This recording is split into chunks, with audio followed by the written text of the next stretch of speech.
be up waiting for you if you had to leave. I would wait a lifetime if you were at sea. I just wanna say that I feel that our love is real. Maybe we should hurry up and seal the deal.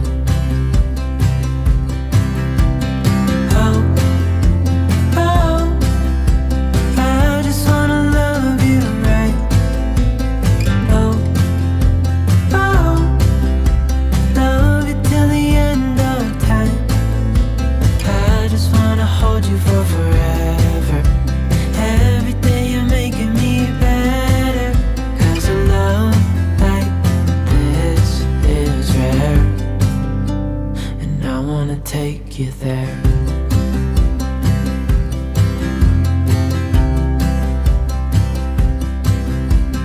I would give it all away to do it all again.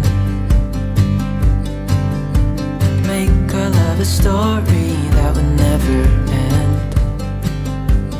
Never thought I'd feel so alive looking in your eyes. Love you till the day I die. Oh, oh, I just wanna love you right. Oh, oh, love you till the end of time. I just wanna hold you for forever. Every day you're making me better. 'Cause I love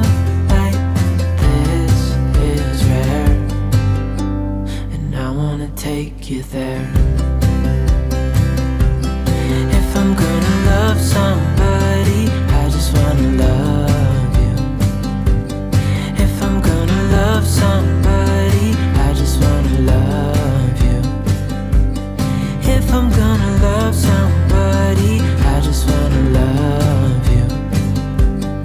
If I'm gonna love somebody, I just wanna love you.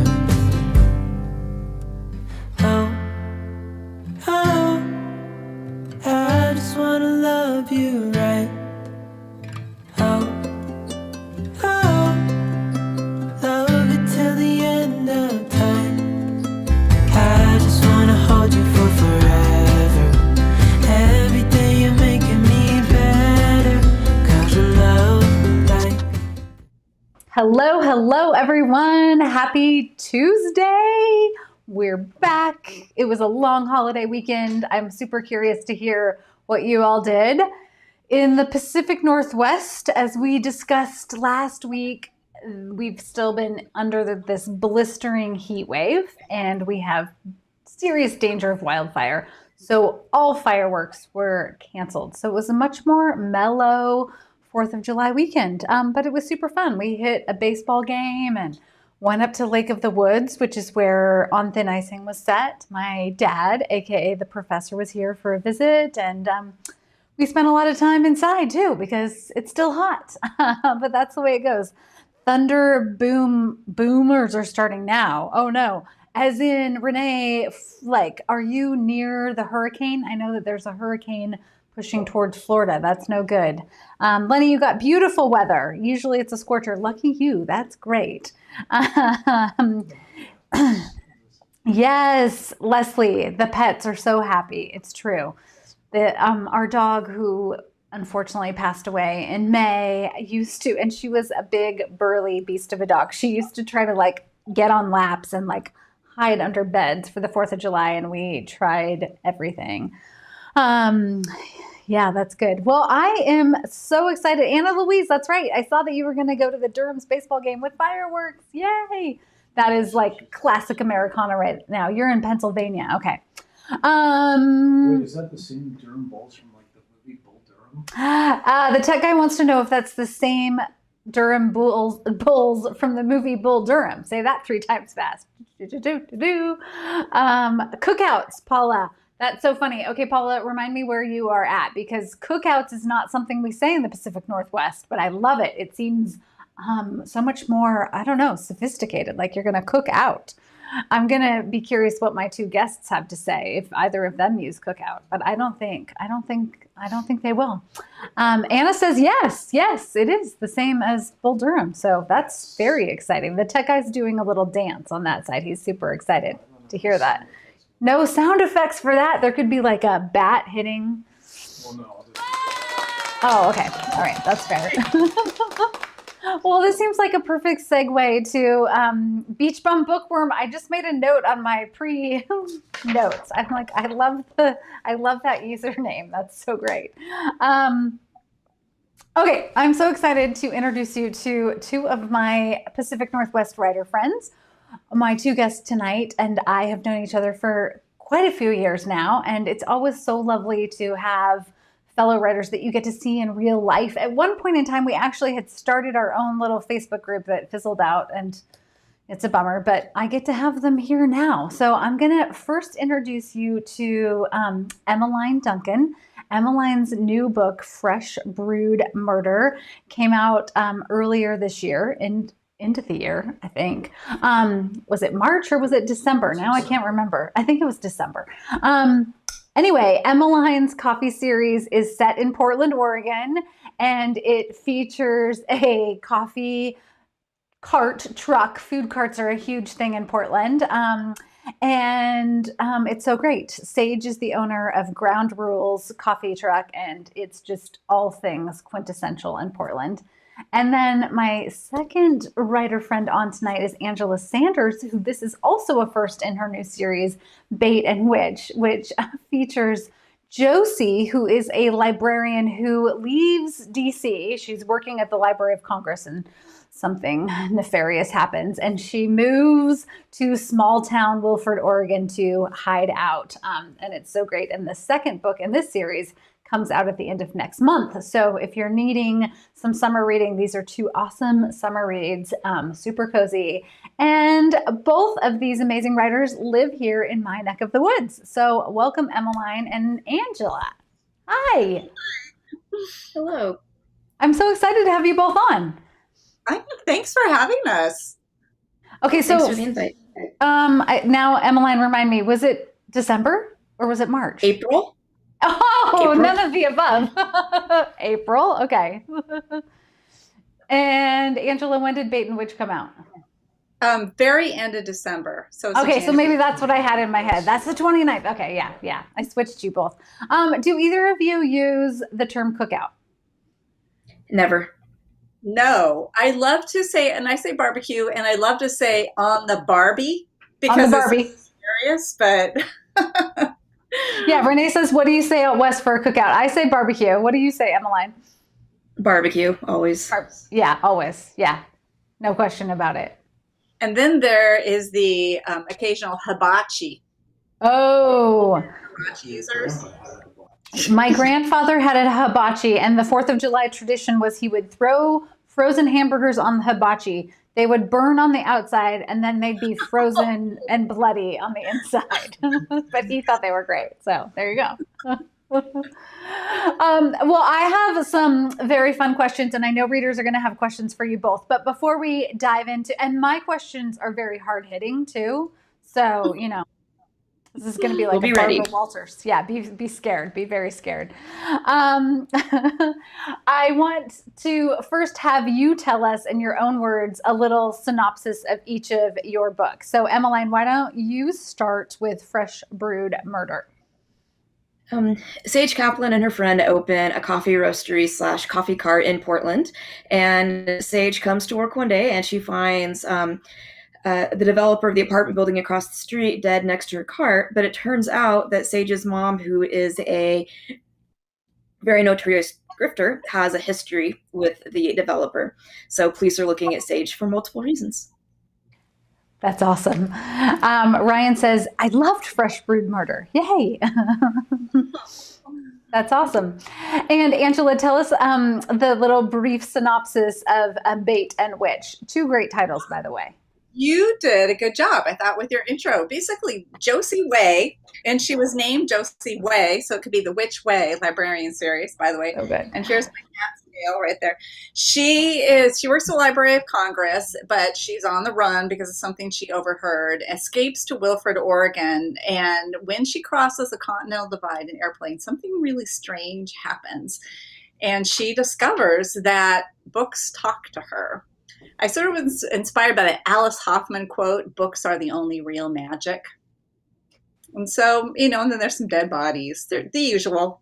Just the usual dead body here and there. Okay, so yay, Leslie, I'm glad you're finding new authors too. You're going to love both of these books, so get on it. Witches and coffee, what else do you need? The perfect match. It's a match made in heaven. Okay, so my first question is, since we all live in the Pacific Northwest, because when I sold my first series, which you were both a part of early on and so helpful and cheering me on in my career, there was not really a cozy set in Portland. And I think that was one of the reasons that series sold quickly, because it was kind of this fresh idea to set a cozy in the Pacific Northwest. And, recently there's a little more traction for the cozy in the Pacific Northwest, but I'm curious, do you think that there are advantages and are there any disadvantages to A, writing in the Pacific Northwest, and B, setting a book here? Angie, why don't you go first? Well, I think for me, there's tons of advantages because I know the Pacific Northwest for one thing. And then we have glorious scenery and a good, down where you are in Ashland, it's a whole different world than it is up in Portland. And we have mysterious and sort of dreamy, rainy times and, the occasional snow, the occasional storm, forest to get lost in, crashing oceans. And there's good history here too. I think that, I'm pro Pacific Northwest. Its time has come. Enough of these Maine Cape Cod things. Renee just popped on to say she loved Bait and Witch too, which is so great. What about disadvantages? Do you think there are any disadvantages to setting something here, or are there any disadvantages to your writing life when you're living in a rainy place part of the year? Well, there's just the disadvantages of rain, but and I'm sure Emmaline will agree with me, and I think you will too, that once you get accustomed to the rain, you almost start to crave it. And at the end of the summer, when that first rain comes, everybody's out in the street talking about how happy they are that it's raining again. It gets a little old in February, but right. What do you think? What do you think, Emmaline? Well, I think a definite advantage to writing here is that it is a unique part of the world with a unique flavor. And living here, I think we can actually capture it in a way that I think it's hard to really get to the heart of a place if you don't live there. And as I think that hopefully that authenticity comes through in the books in a way that people will like and really enjoy. Disadvantages would be really simple. If you politically, we were a punching bag all of last year. And so that could be maybe a small, disadvantage. And if someone was just not interested in Portland, but the same thing, maybe someone's why would I read about Maine or the Outer Banks or something like that? And so you might have someone's really weird little I don't like that area, so I'm not going to read it, or they just aren't interested. But no, and the rain is fantastic. I know a writer who wrote a book, and it was supposed to be set in Oregon, sort of Astoria-ish. She made up a town, and she wrote her first book. She lived in California, and then she moved up to the Northwest. And she sent the second book in her series in, and suddenly it was really moody with lots of rain and fog and showed the atmosphere. And her editor's what's with all this weather? Right? This wasn't in the first book when it was always sunny. And she's well, I actually understand the area now. Totally. That's a great segue, because my next question, kind of sub question off of that, is, do you feel the pressure to get it right? Because like Angie said, when I moved to Ashland, I had been coming to Ashland, but I didn't live in Ashland before starting the BAKESHOP series. And I felt so much pressure when I came down for my first book talk, oh no, everyone's going to hate me if I got it wrong. So do we feel pressure to get it right? If you're writing, let's start with Emmaline for this one. You're writing about Portland, Portland is the real setting. So do you feel pressure? Are you worried that coffee cart and food truck owners are going to come after you and you're going to be the next murder victim if you get it wrong?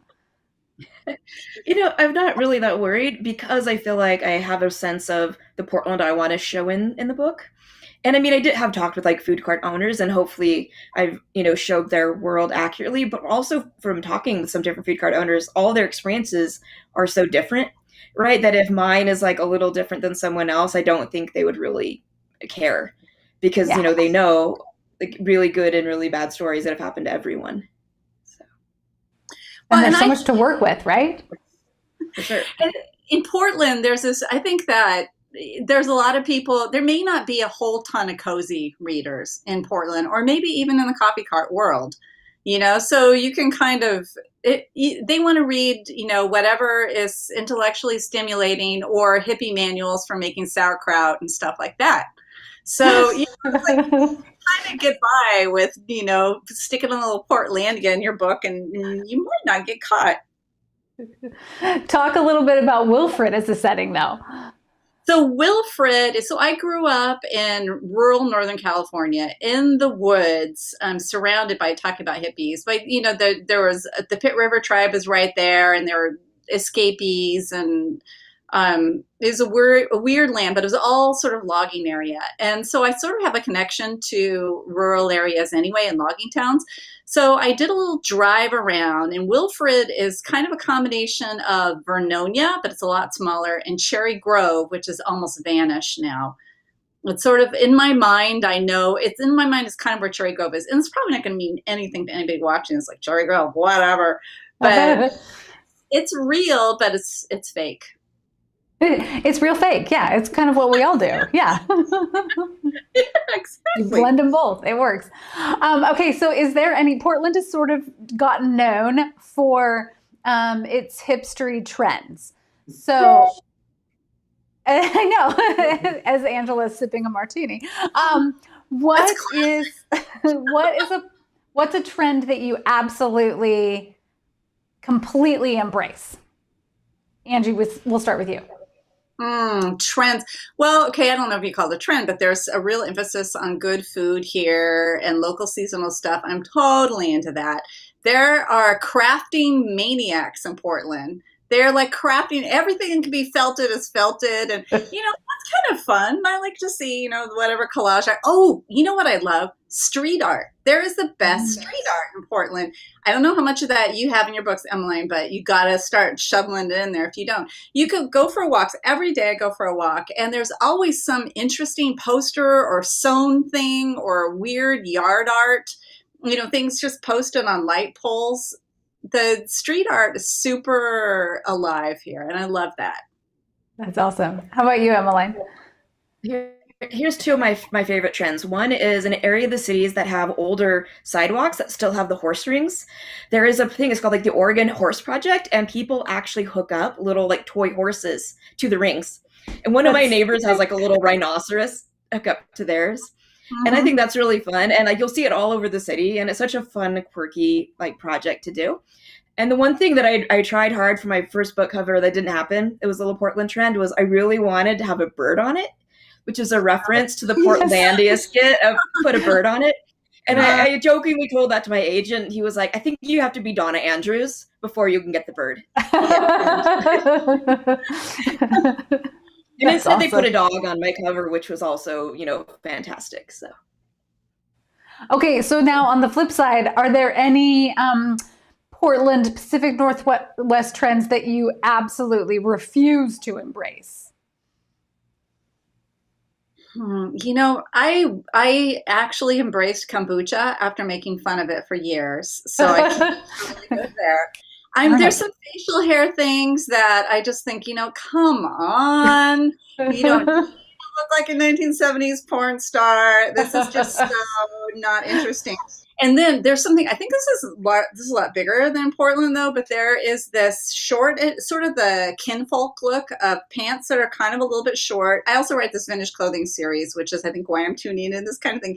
And then a stocking cap that's kind of puffed up a little bit. So you kind of wonder what could be. It also looks like it might fall off at any point. And the stocking cap is on no matter what the weather is. that look is that is done. That should just be over. People who are wearing that should be all put in a big paddy wagon and driven somewhere else. Anna Louise says, weird yard art is cool. I have a running friend who posts that who lives in Portland. Yeah, it's legit.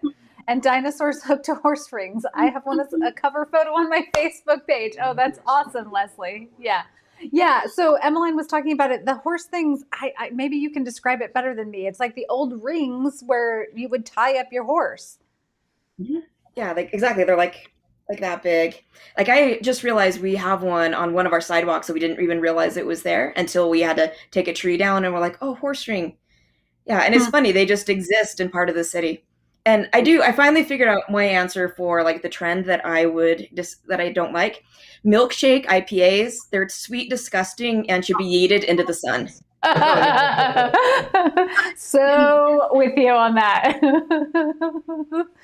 Okay, so here's my follow-up question to both of you for this. And Emmeline, I'm going to throw it right back to you is, will that trend somehow work its way into the series, and could it then involve a murder? Like, do you physically kill someone who's drinking an IPA milkshake at the food cart next door?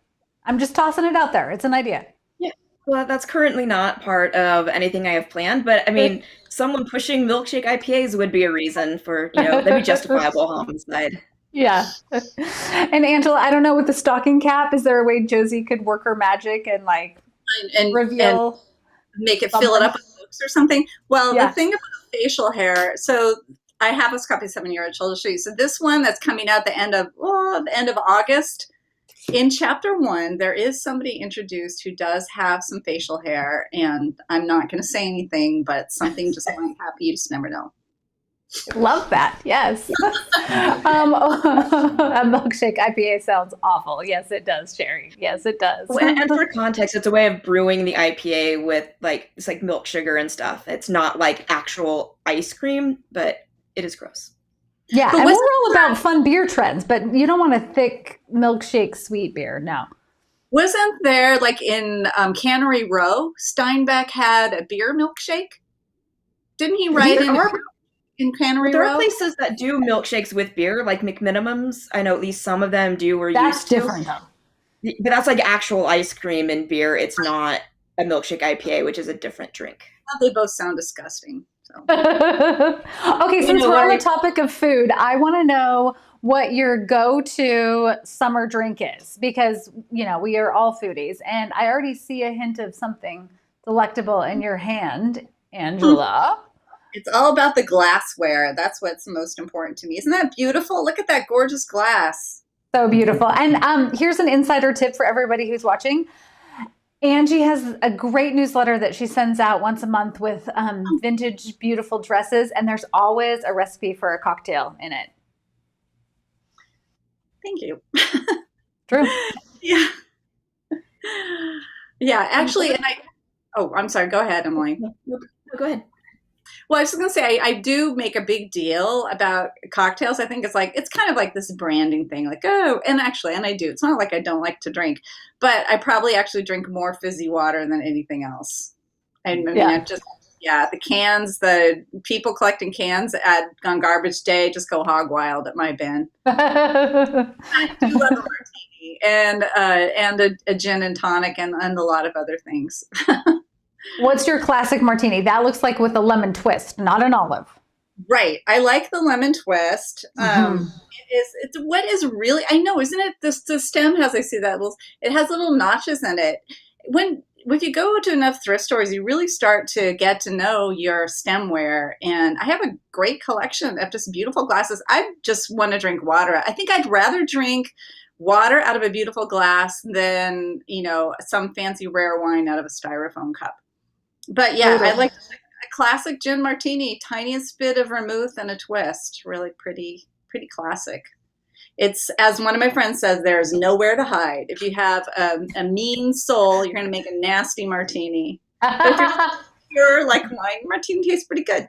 How about you, Emmeline? Is it cold brew? Is it coffee for summer? Is it beer? I do a lot of cold brew over the summer, a lot of iced tea, actually.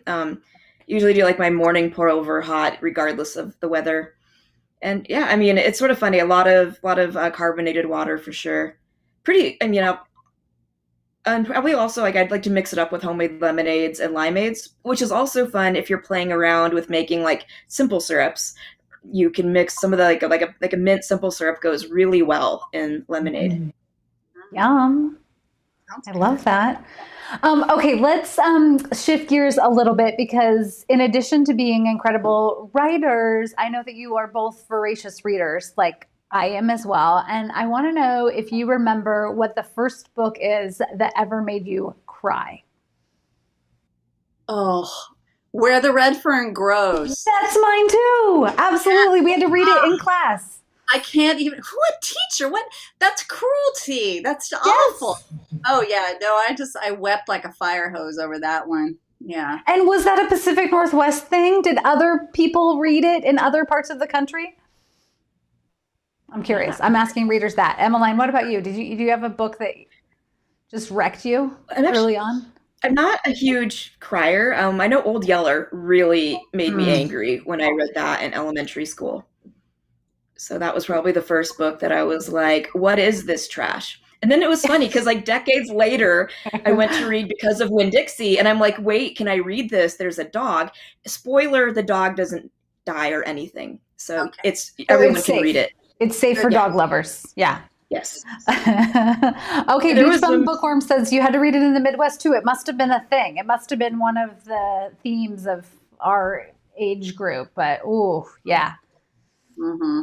Annette, you lived in Milwaukee, so yeah, same thing. How do you read that book in class? That's just torture. Torture. Well, I mean, Old Yeller was a Disney movie. Good point. Yeah. So it was Where the Red Ferns Grow.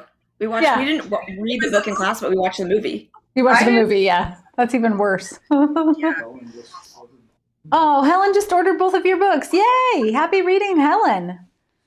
And Bridge to Terabithia destroyed my 5th grade class. Like everyone was depressed and sad. Absolutely.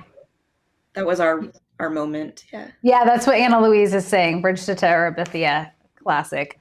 Okay, have you ever had, one of the questions I get a lot from the writing perspective is about writer's block, and I have lots of thoughts on that, and we could get into that. But my question to you is actually, have you ever had reader's block? Have you hit a point, especially when all of us are writing so much, where you're like, oh my gosh, I got to take a reading break?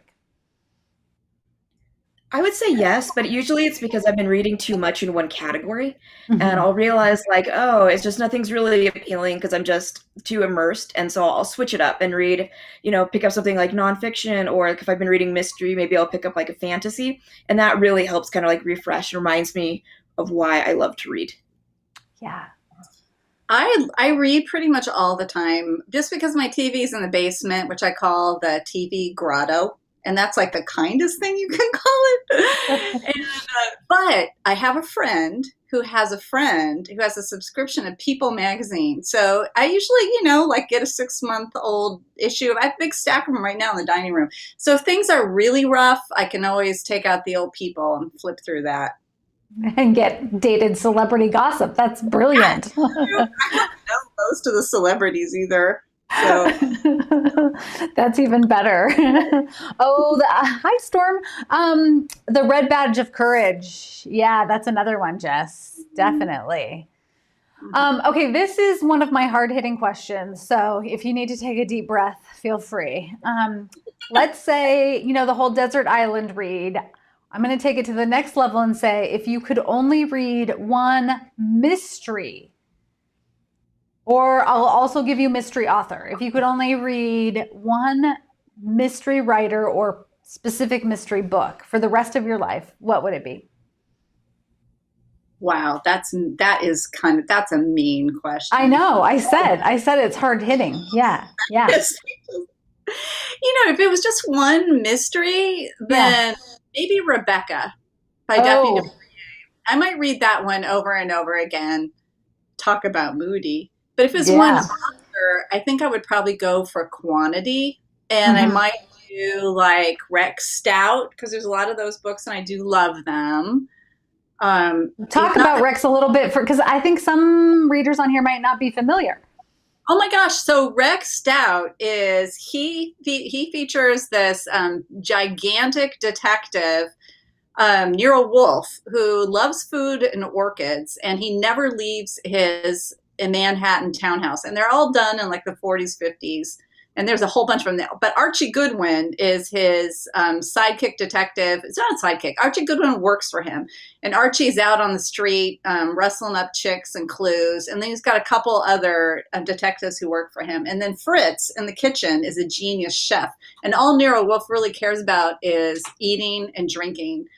And then when he's thinking about a clue, his lips go in and he goes, Yeah. they're so good. Then they're really funny. PG Woodhouse adored Rex Stout. So that tells you something. I love it. Okay, Renee's a fan too. Yes. Yeah, Agatha Christie. That's a classic. If you're talking prolific, you're going to have lots of material there. How about you, Emmaline? Anything to add to the mix? Yeah, I was trying to think who has like a really big omnibus, so that would be both technically one book and Yeah. hours and hours of reading. Like, like Ngeo Marsh would be, I'm not sure if I pronounced her name right, would be a fantastic choice, or Dorothy Sayers, obviously Agatha Christie. I'm So going I'm to trying toss to think in of who's like really prolific and T.D. would be James, like, who'd maybe? be a local, T.D. or James. who'd be a fun local author would be Carola Dunn. Oh, She has her yeah. Daisy Dalrymple series. That's the kind of the flapper detective in England after World War One, kind of like during the before the Depression. And that would be a fun series because it's pretty long and it's very good. It's And very she's good. an English writer who lives in Oregon. So She's in another Eugene, fantastic right? reason. Yeah. She's in Eugene. Ellery had like 200 or more. So There you that's go. Storm says that would be so hard to pick. I know. I told you. I said this was going to become cutthroat. Like somebody might die. It might have to be me tonight. Since we took a segue with Rex and then we got onto food, what is one thing that is always in your fridge? Emmaline, I'll take your answer first. Oat milk to go in my coffee.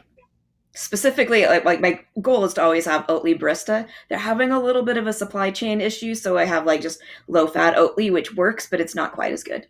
Okay, you always got have to oat expand on this a little bit and explain the level at which baristas take their milks seriously in the Pacific Northwest.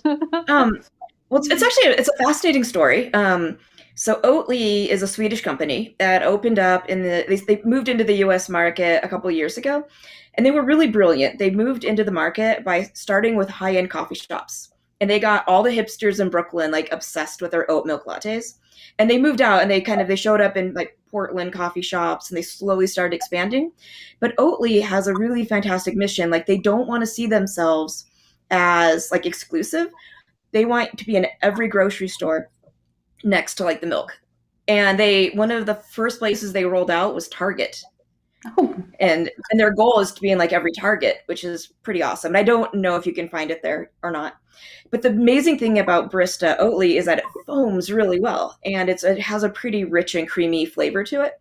And so you can actually do like a good latte, because like almond milk is like it can taste fine, but it just doesn't foam and hold the foam the way that like a good Barista Oatly does.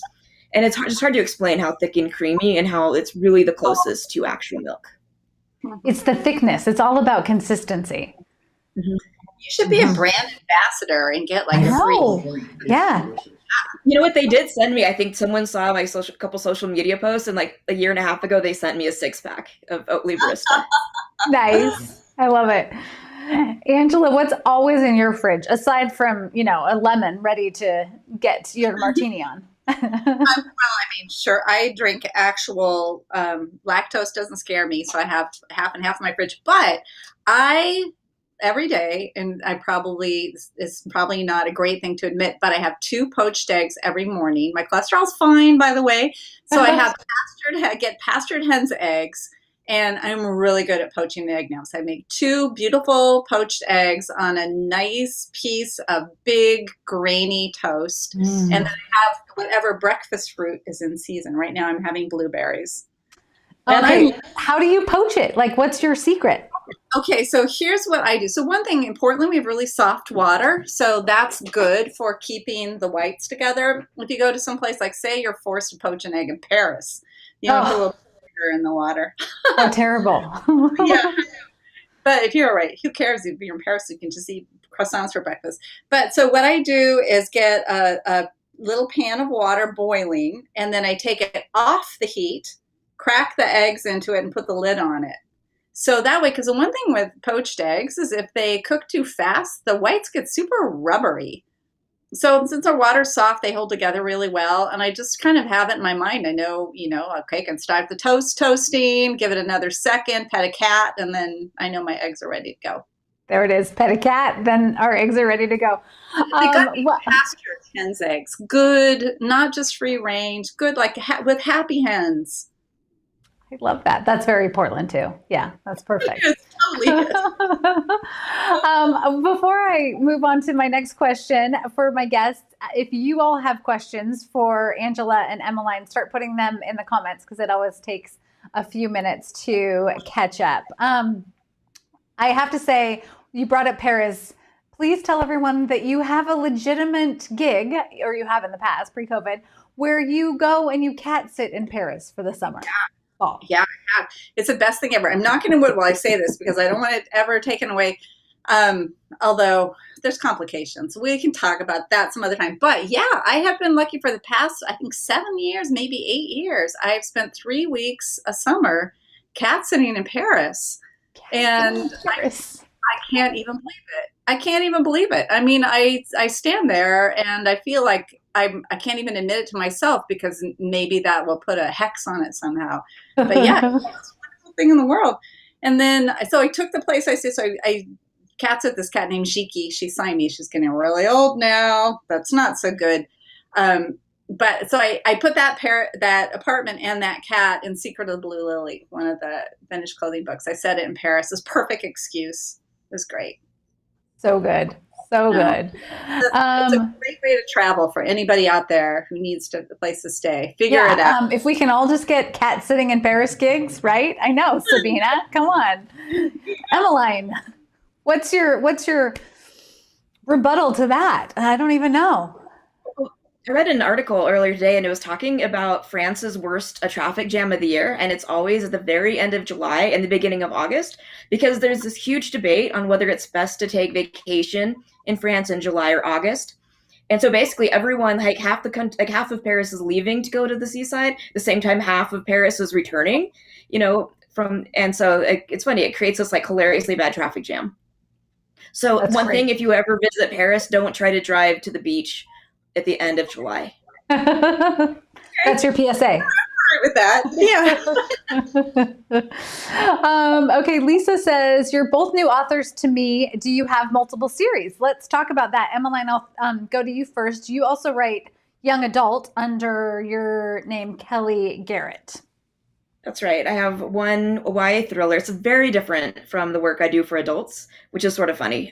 It's actually, if anything, edgier and darker because it has an anti-hero, like an unlikable female narrator, so that people either tend to love or really, really hate. And yeah, so Fresh Food Murder is the first of my ground rule series. Hopefully I will have more books and ground rules coming out. I would love, of course, to sell another series. So keep your eyes open. Maybe you'll hear something, maybe you won't.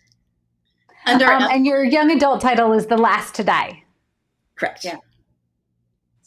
Are you going to have, do you want to write another Kelly Garrett or another Emmaline Duncan? Well, I've actually sent my agent a Kelly book and an Emmaline Duncan book, and we will see what happens. Mm-hmm. Mm-hmm. And then I have a different project that I don't know which name it would be under, so who knows what's going to happen. So exciting. And Angela, you have multiple series. So yeah, I have this vintage clothing. Okay, I'm going to get up. I don't know if this can do the camera. Maybe let's see, I'll just grab one of the books so you can see what the cover looks like. So the vintage clothing, this is Head Case. Edith Head is the designer. I have a vintage clothing series. It has 6 books. I'm working on the 7th one right now. And then Bait and Witch and that's under my name, Angela M. Sanders. Bait and Witch, the Witch Way Librarian series. I've written the 3rd one, Witch and Famous. It won't be out till a year from September. There's one coming out in August. Witch and Famous, though, I think that's the best one yet, have to say.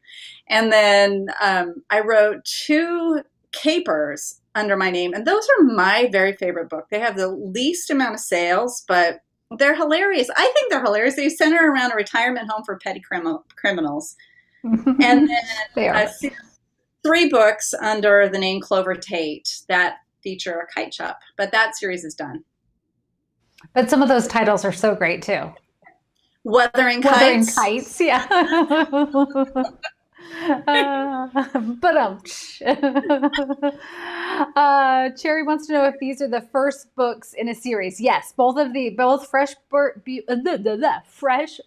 Murder and Bait and Witch are both the first in their series, which is a good entry into Angela's next book, which I think is one of the best titles of all time, is out in August, which is you say it. 7-Year Witch. Let's see if I can get this. Let's see The 7-Year Witch.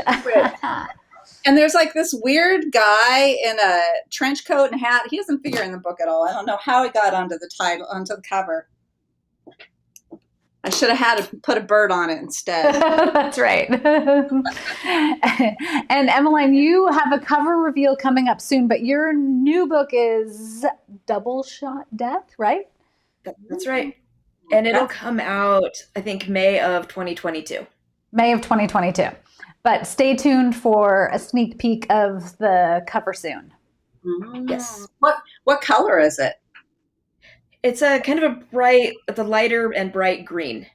Ooh. And to surprise you, it also has a coffee cart on the cover, and also like a guitar with a broken string and some other details. That's awesome. That's so great. Yeah, you answered the first part of Helen's. Have you written other books? And then her second question is, when did you start writing? Emmaline, you want to take that? Well, I mean, I've always been a writer. I mean, I won my first contest at age 8 in the 3rd grade. So it's all I've really wanted to do. I got serious about it. And then I think The Last to Die was my 3rd full manuscript, and it sold. And then I wrote a cozy that my agent still has hopes for. It's been tabled for a while. And then the Fresh Brood Murder was my 2nd cozy, and it sold. So pretty decent. Yeah. And how about you, Angela? Like Emmaline, I've been writing, and like when I was age 9, I had a poem about Jesus that was published, and about how I love Jesus. It was published in some religious magazine. I don't even know. I wish there was a copy of it around somewhere. And then in high school, I won a short story contest for American University Women. Yay. And it was a poem about a short story about a bad mom. I don't know where that came from. And then I started writing magazine articles, and I never thought I would write fiction. I thought, why would I write fiction? Because like talking to real people, writing profiles, I loved it so much. And then I got an idea for a book, and that was that. And that was probably, 10 years ago, 12 years ago.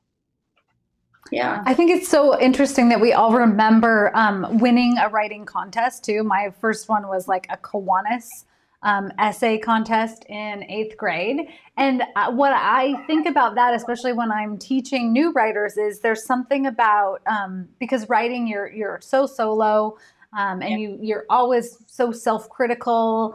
And there's something about having validation, I think, that kind of cements that idea of like, oh, wait, somebody else thinks I can do this. I don't know. Is that just me, or is that true for you both too? I think you're right, because also I've met so many people who said that they love to write until a teacher Told said them they something, couldn't. Oh, and they yeah. just like, that was it.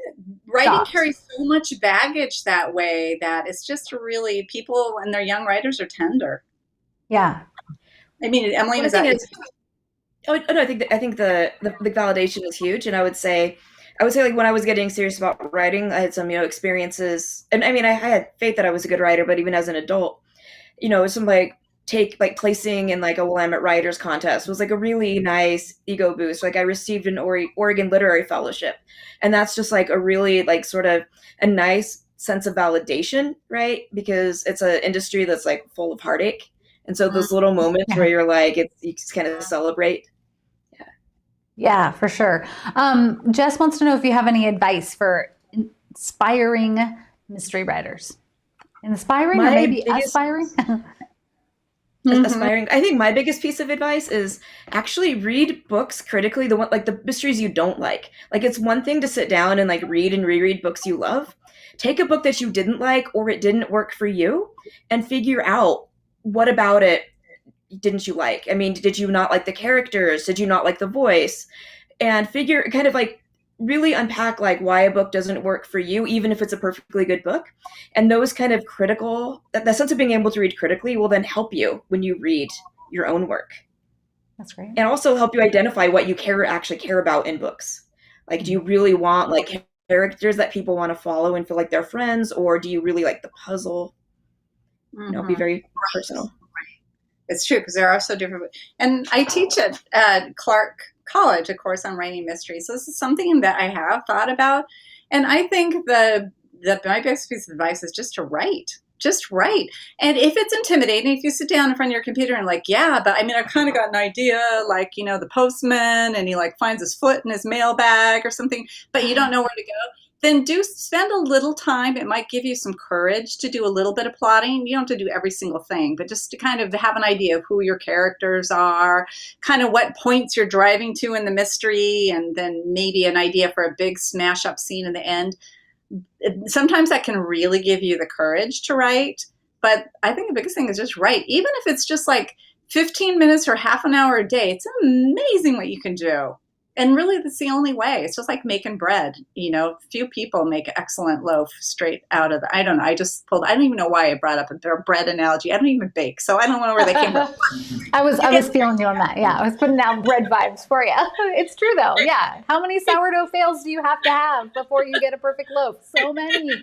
And even if you're experienced making bread, sometimes you'll still mess it up and be absolutely. Yeah. That didn't rise. No, I gotta fix that part. Marie wants to know if either of you had or trained for other careers prior to writing.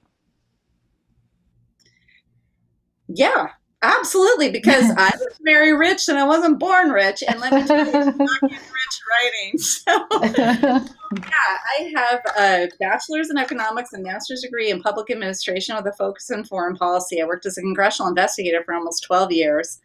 And then I thought, I'm sick and tired of going to all these government. I mean, it was fascinating. I traveled all around the world. I testified in front of Congress. I mean, I had experiences that people just don't normally have. And it was amazing. I'm grateful for it. But I just realized these federal government people, they're just kind of not my people. I think my people are a little more down market. And so then I started writing, doing nonfiction writing, and then when working for nonprofits. And since then, I've been steadily downwardly mobile. But I've discovered how to live well for cheap, which serves me well as a writer. But yeah, it's a good skill. Things. And I've also waited tables, done lots of retail. Basically, I've had every job except astronaut. Emmaline, how about you? Yeah, I studied creative writing and political science as an undergraduate. And actually, political science is a surprisingly useful subject to have studied because, you look at like how societies are structured and how political systems work, which actually really relates to world building, even in, like a cozy and like a lighthearted mystery. And I had a lot of different jobs. I did a lot of like kind of marketing communications related stuff, a little bit of office administration. So I had some random side hustles, like I refereed soccer for a while. And, there's nothing like reading a review is, it's not unlike having some 40-year-old guy that you just red carded call you a really bad word directly to your face, where you just like roll your eyes and tell them to leave. Yeah. Yeah. It's good, thick skin, right? Yeah. I love it. Okay, I think we have time for one more question. Leslie wants to know if you have a favorite trope in cozies. I think it's least favorite trope. Oh, least. Oh, sorry. Thank you. Yeah, there you go. Yeah, I mean, I do. For me, Okay. one thing. Okay, there's two. Can I have two? You can have two. Absolutely. Yeah, we make the rules. One is the person whose aunts die and they go and take over their ex shop, whether it's like yarn or tea or whatever. And it's always an aunt, and then they die. A witch aunt. Yeah. Usually a great aunt Great, too. a That great, they never yeah. met Yeah. or they met once when they were And 2. stuff. It's like, what is this little town I remember? It's a good thing. Yeah. I've always loved that. And then the other one I've sort of fallen guilty of, but I think I'm doing it in a different way. And that is the heroine, the amateur sleuth's boyfriend is a cop. So there is a love interest. There's a sheriff love interest in Bait and Witch, but it doesn't really start out that way. And I think I'm playing in a new way, but that's really tiring, especially when it's a hot detective. It's like, please, I'm so tired of the hot detective and the amateur. How about you, Emmaline? It was funny. I had 2 in mind, and one was like the clunky police enforcement like love interest. If you're gonna do it, at least make it feel either different or authentic in some way, not just like, oh, there's a dead body, and oh, look at his bum. Ooh, our eyes met across the dead body, and and they're great. But probably the one that annoys me the most is the character that's too stupid to live. It's one thing to investigate a murder when you don't. It's another thing to investigate when being really stupid, like running in high heels to go put yourself in danger where you need to be rescued, or unless you're doing it, twisting the trope in a purposeful way. Right. It's when it's supposed to just be funny, but it's like if you did it in a way where it was like where it was even like funnier because it was like done on a very for some other reason than just needing a reason to solve the mystery or needing to put the character in danger. Totally. Can I add one more? Because it's so fun to talk about things that irritate you. First of all, never have somebody's mouth quirk. His mouth quirked. That whenever that goes, quirked. What does that mean? Bad writing, quirking mouths. Some people are just like major quirker violators. I'm just not in that. Ton of books. When the author wants to show that the character is experiencing surprise, they let out a low whistle. First of all, people don't do that in real life very often.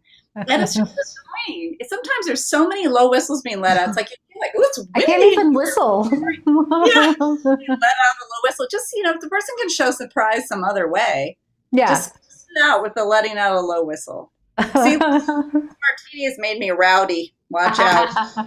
That's how we do it in the Pacific Northwest. That's what I said. I actually love the word quirk, and my agent hates it. So it's never made it all the way through. That's awesome. We have quite a few people who've asked about newsletters and Facebook and where you can find it. Yeah, and the tech guy is saying after the live is finished, he'll update the post with links to both of your social media pages so people can find you, and websites. Absolutely.